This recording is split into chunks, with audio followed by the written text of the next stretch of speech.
Hello, everybody. Welcome to another edition of the Goldie on Ice podcast presented by Amerant Bank. Go to amerantbank.com. Check out all they have to offer and the Panthers-themed debit card as well. We are here inside the hotel connected to the arena in Edmonton. This afternoon, Bill Lindsay is with me. We're just sitting in the lobby chatting, so if we hear some background noise, we'll know what it is. Snoop Dogg is in concert. Snoop Dogg's in the house. So if he comes by and says hi to Billy, a longtime friend, we may get interrupted here on the podcast. Well, let me ask you this first. When the series started, did you think it would be a long series and it would be 3-2 somebody heading into Game 6?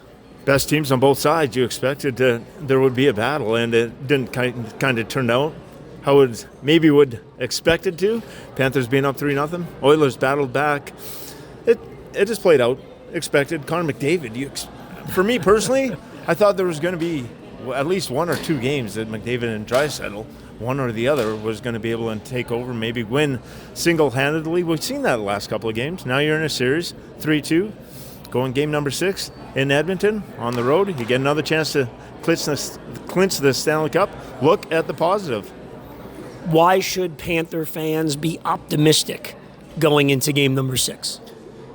Because you got every player into that dressing room that's had such a successful season.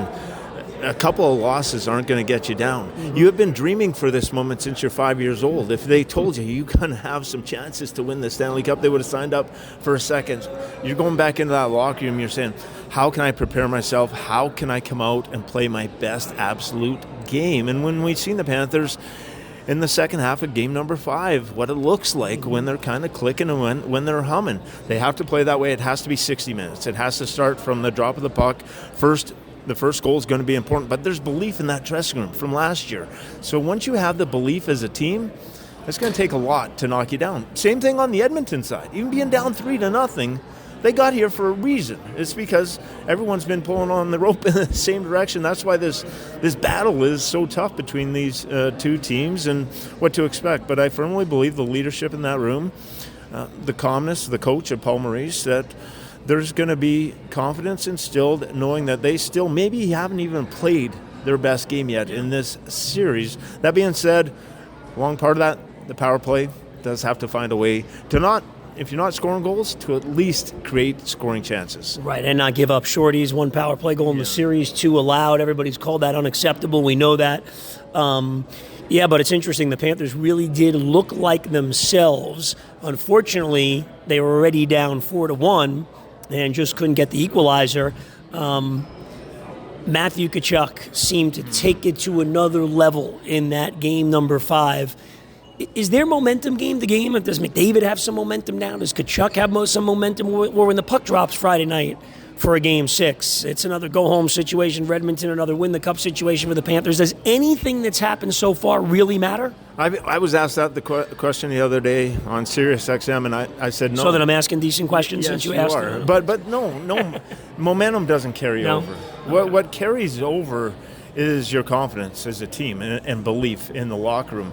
Edmonton's coming into this game, if they get down 1-0, they're feeling okay. Mm-hmm. We can get back into this. But if you score, all of a sudden, get 2 goals, momentum changes in a hockey game, not only period to period, but shift by shift. Mm-hmm. The pendulum can kind of swing back and forth, and that's why the game takes on a total entity. Where the momentum side of it, I characterize it more as a personal belief or confidence that you're kind of carrying into the dressing room, and the way Tkachuk played, the way that Connor McDavid is playing, you kind of got that swagger, and the Panthers have won the 3 games, so there is that belief. Just one more really good hockey game, we get it done. Edmonton, they're sitting there on that same side. We've got it here in this room, boys. We've got it. So both these teams are just kind of Clash of the Titans, just meeting here on the road. It's everything that we expected of Stanley Cup playoffs, and one more chance. That's it. That's what it boils down to. Just try and kick that door down as violently as possible. Yeah, it's not supposed to be easy, certainly. And as you said, give Edmonton credit hanging in there at 3-0. Is there a little more pressure on them now, where maybe there wasn't much pressure? Hey, 3-0, we got nothing to lose. We're blowing the zone. We're trying and stretch passes. It happened to work, and then now is there a little bit more pressure on them that it's kind of like a nothing to lose situation? It's, hey, we got to win and force a game 7. Yes, because they've come out and they played their best hockey. And we're talking about the Panthers, and you had Connor McDavid explode for 8 points in a couple of games. What happens if it's a tick off? Does it look like game number 2, or does it look maybe like game number 3, where you give up 3 goals in a 6-minute span, where your defensemen are turning over pucks? Those questions were being asked of the Edmonton Oilers. They're able to right the ship with a couple of really good hockey games, but is it sustainable? Can you load it? That's why everyone says trying to come back into a series. Can you keep stacking it up? Can you have another 4-point performance from Connor McDavid? That stuff just gets harder and harder to replicate when you go throughout a series. That's why having a 3-0 lead historically has been such an uphill battle. Yeah, nobody wins 4 in a row, whether it's the first 4, the last 4. Yeah. It just really doesn't happen. Change, it appears, on the power play. Oliver Ekman-Larsson on there for Brandon Montour. What do you make of that, and what did you like about Ekman-Larsson in Game 5? Because obviously he had that goal and he played almost 20 minutes. He looked pretty good in that game, but obviously you'd like to have a key guy like Brandon Montour playing at his best here. Well, it hasn't worked. When something's not working, when it's going the way the power play is, you got to be able to switch it up. And Ekman-Larsson with the goal, he was effective in the third period. He was jumping up in the play. This guy has been around a long time. He's quarterbacked a lot of power plays, and he was able to do it at the start of the year and be really, really good in that kind of role for Brandon Montour. It doesn't matter for him if it doesn't happen. He's going to come out, hopefully put his best foot forward. That you're going to need everyone in this lineup. So it's a tweak. It's a change. And Ekman-Larsson's confident back at the point, getting shots through, wrist shots. But they have to alleviate this pressure that the Oilers are putting on you as far as with quick puck movement. So whoever it is on this power play, whether you change sides quickly or whatever it is, you have to have the ability to execute quickly and work as hard as the penalty killers. I've said this before, the penalty killers are the hardest. I've stolen that for 20 years. Yes, so you got to match that intensity. Right. The intensity we saw from Tkachuk, just bring it to a whole nother level. You think the Panthers now, I mean, you always want to wrap it up, but they weren't, let's just call it what it is. They weren't desperate in game number 4. They were kind of desperate in game number 5, but not really. You have a couple more kicks at it. Once they got down 4-1, they started playing that way. Is the build-up there to play that way, as you said, for the 60 minutes, and more importantly, right from the start, because Edmonton's going to be jacked up, crowd's going to be jacked up, they're going to bring it to start Game 6. Yeah, it's going to be fun, because you get in that locker room, you lose a couple of games, maybe you thought it was going to be easy in game number 4. It's not, and then the pendulum, it goes back to Edmonton. They played pretty good, the Panthers, for that second half, but can you come out with that bravado that you've shown all playoffs long against Tampa Bay?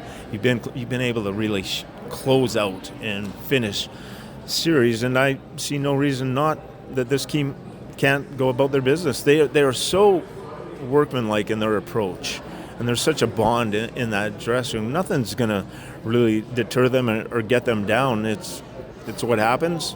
You have to deal. You can't look even in. So maybe if you're looking at the Stanley Cup in the future, that's maybe where the problem starts. That starts to creep in your head. Well, that idea is probably thrown out now. You're just trying to win one hockey game. And if you're looking at the past, oh my gosh, what did Edmonton do to us? It can be deflated. So as a hockey player, worry about your morning skate. This is where Paul Maurice has been very effective. Worry about your morning skate.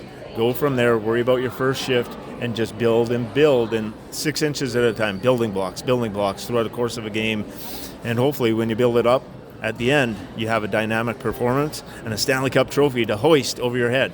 Hopefully next time you join me, we'll be talking about that and not about another hockey game. Game number 105 is game number 6.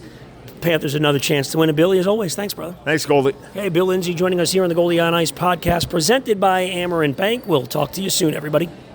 Sure,